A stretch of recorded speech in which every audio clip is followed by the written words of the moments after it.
Bueno, tiene todo que ver. Primero, porque OGP y Escazú, por ejemplo, nacen más o menos en el mismo periodo de tiempo. OGP se lanza en el 2011, Escazú en el 2012. Pero si lo ponemos en meses, en menos de esos 12 meses nacieron estas dos iniciativas y comparten los principios: transparencia, participación, democracia, rendición de cuentas. Entonces están muy interrelacionados. Lo que pasa es que necesitamos que tengamos más compromisos conjuntos, pero porque Escazú se demoró como proceso en llamarse Escazú, en tener un acuerdo hasta el 2018, pero ya entró a ser vinculante, entró en vigor recién en el 2021. Entonces, pero ya pasaron 2 añitos, ya pasó la pandemia, necesitamos articular estos procesos, pero comparten valores, principios, comparten mucho de la agenda y de las soluciones a los problemas que estamos enfrentando desde las dos comunidades, que al final es una misma.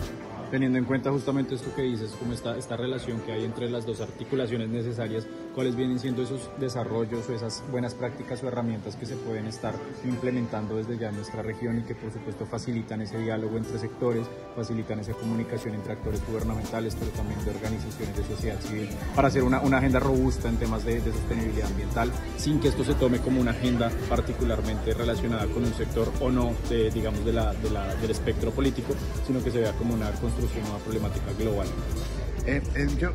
Está buena la pregunta, porque yo creo que ha ido evolucionando. Los primeros compromisos que yo recuerdo en la región de OGP tenían que ver con cómo liberamos información, cómo transparentamos bases de datos, cómo buscamos más apertura de información en términos ambientales.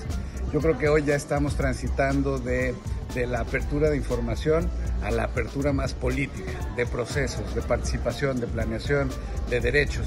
Y ahí es donde terminan de engarzarse las dos agendas. Así que me parece que OGP ha evolucionado, necesitamos crecer más estos compromisos, invitar a más gente también.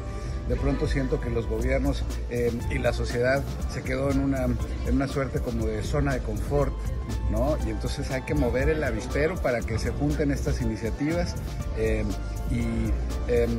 aprovechar que uno sí es vinculante, Escazú, el gobierno abierto no, pero el gobierno abierto puede tener más alcance, un alcance distinto en público, si necesitamos juntarlos a los dos. Entonces transitar de la apertura de información a la apertura de procesos y eso se hace a través del ejercicio de los derechos humanos, ¿no? A la información, a la participación, a la justicia y a los temas ambientales. En esa apertura de procesos que viene siendo como ese segundo momento que nos cuentas, ¿cuál viene siendo la importancia de ese diálogo activo entre diferentes sectores para promover la agenda, para que haya una construcción efectiva, digamos, que derive desde ambas partes, si se quiere ver cómo sectorizarlo? ¿Cuál viene siendo esa importancia del diálogo y cuál podría ser una recomendación que se le pueda dar a la multiplicidad de actores que tenemos en nuestra región, desde gobiernos hasta organizaciones de sociedad civil, activistas, líderes y lideresas, para que puedan ejercer el diálogo como esa acción concreta para poder fortalecer, digamos, esa construcción de agenda y que pueda haber esa integración de ambas partes? Bueno, por lo pronto acercar, ¿no? Digamos, presentar los planes de acción y la agenda de OGP con la comunidad de defensoras y defensores ambientales en América Latina y en general de los temas ambientales a través de Escazú, pero muchos más foros y que, digamos, que se conozcan y que conversen.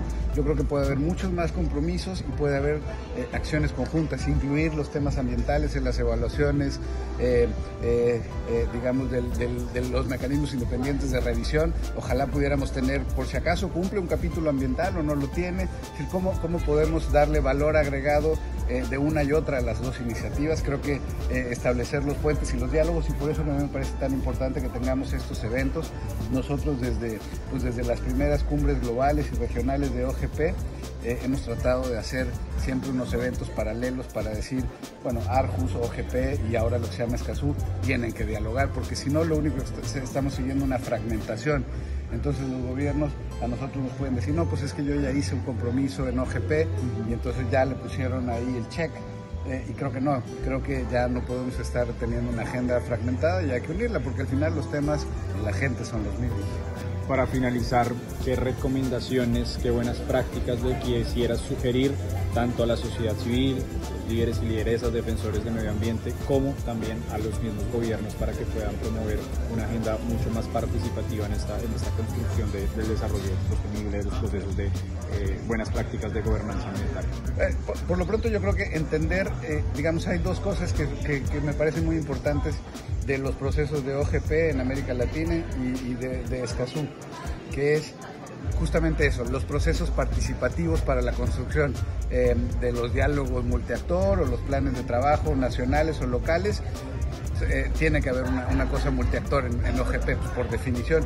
Y el proceso de Escazú también fue muy participativo. Por primera vez se abrió un espacio para que la sociedad civil pudiera participar con los gobiernos, no de igual a igual, pero sí en la misma mesa, sin tener que estar esperando que nos dieran la palabra al final de las conversaciones, sino estuvimos con el micrófono habilitado durante todo el proceso, con derecho a voz, no a voto, pero con derecho a voz.